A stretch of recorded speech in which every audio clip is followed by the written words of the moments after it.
fights to date. I'm seeing a lot of people saying that Dominic Reyes could be the guy. Everybody's saying that, and you remember a lot of people saying that about Anderson Silva when Chris Weidman stepped in. Right. Shocked the world. But yeah.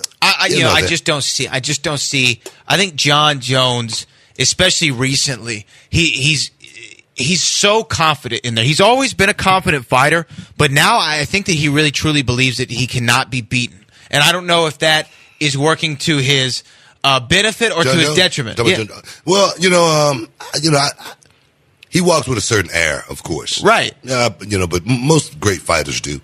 But most great fighters normally find themselves in a position where they get beat somewhere along the line.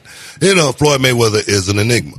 He really is. Right. He's the perfect storm as far as a guy that went out there and knew how to play the game and knew how to play the game to his benefit more than his opponents. And people, they talk about him. They say things about him as far as, when you winning, man. And then the more you win, the more, money you can make. The more you can put yourself where you can write. This guy wrote his own ticket. So it's very few guys that can actually go out there and do that. So yeah, definitely. Do you think now? Okay, because we haven't officially done it, and I want to round robin it a little bit. So Jerry, I'm gonna come to you here in a second, but. Are we picking? Is everyone picking John Jones? Or are you picking John Jones in this fight? And if so, how do you see it going down? My thing is this, man. I'm not going to sit here and try to be some kind of, crystal ball reader or anything like that. I'm not trying to, I got a strategy. Right. You go with the champion every time. No, I'm serious. Normally you go every time. You went with Luis Ortiz the last big boxing match. Well, I went with Luis. A little bit was, I felt something. It was like a little itch. A little twinge. You know what I mean? And sometimes you get a twinge. It's almost like that. And it make you, okay. All of a sudden you bet the house, lose everything. That's what you did. Jerry, he's smiling. Jerry's like, I bet the house.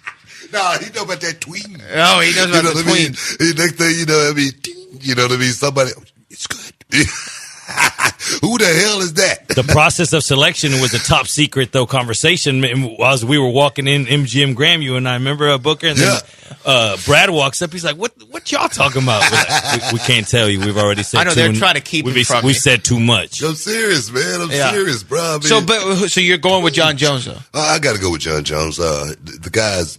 He's prolific, as well as Reyes hadn't shown me enough. I hadn't seen enough of Reyes to actually get a feel of, how good this guy is. That's the thing. He may be better than I think. He may be better than John Jones think. And we'll find out on Saturday. I don't think so. His last 3 fights, Ovince St. Preux won by decision.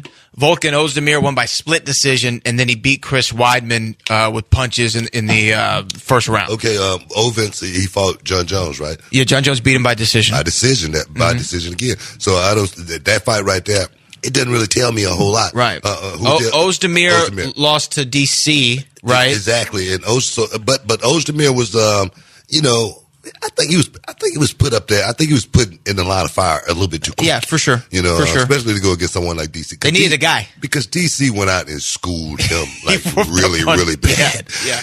So it shows that what that showed was Ozdemir wasn't that, far advanced than he thought he was. And so that, to get beat by Reyes, who's to say how good he is, in a fight like that. And then the last one, Chris Weidman who's lost, 5 of his last 6. Weidman, man, the brother. The thing is, he'll be fighting good for a second, and then he looks good. And then the wind just blow by his chin, and he just fall over.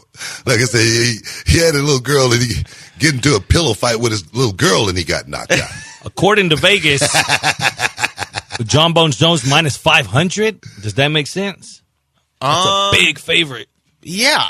Right? I know Dominic Reyes is undefeated, but it's not what that is, man. It's giving people a chance to go out there and make some money or lose some money. It's one of those type of deals. Right. People say, man, Reyes, if I could go, let's go with it. You know what I mean? Let's put some big money down on this.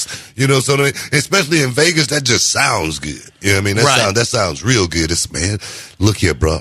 If he could just, anything can happen. If John Jones, sneezed too hard, he might, break an orbital bone. You know what I'm saying? That actually happened to DC. He sneezed and broke his back or something like that, or pulled his back. That's what I'm saying, man. You wishing for something like that right. when you got those kind of odds. Right. Because it's some long green ducks could be made. Right. But, and I think that with Dominic Reyes, he's undefeated, sure.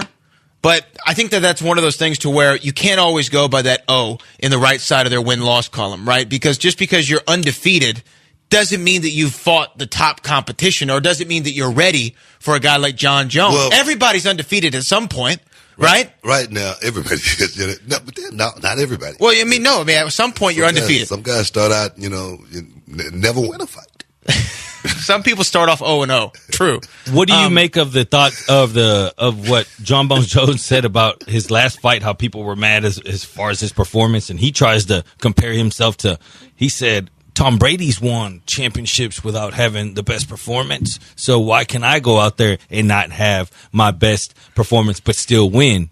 And does that make sense to y'all? Does that relate to another sport, as in a one-on-one sport? As to a team what? sport? I'm gonna let Brad, the pugilist, speak on this. Well, for me, to quote the great Vin Diesel, it doesn't matter if you win by an inch or a mile.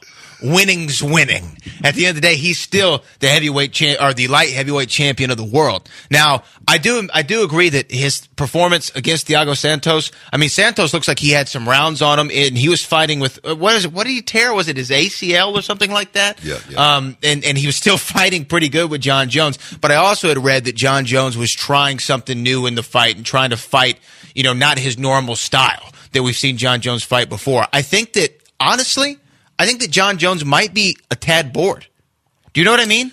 Well, I mean, Jones is what now? How old is he? He's in his early 30s, I believe.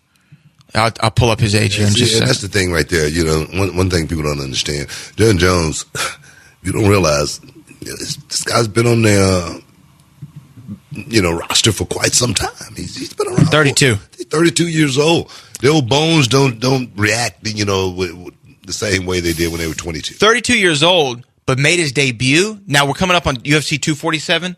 Made his debut at UFC 87. Yeah, how old was he? It was 2008, so it's 12 years ago. So yeah, he was 20. That's what I'm saying.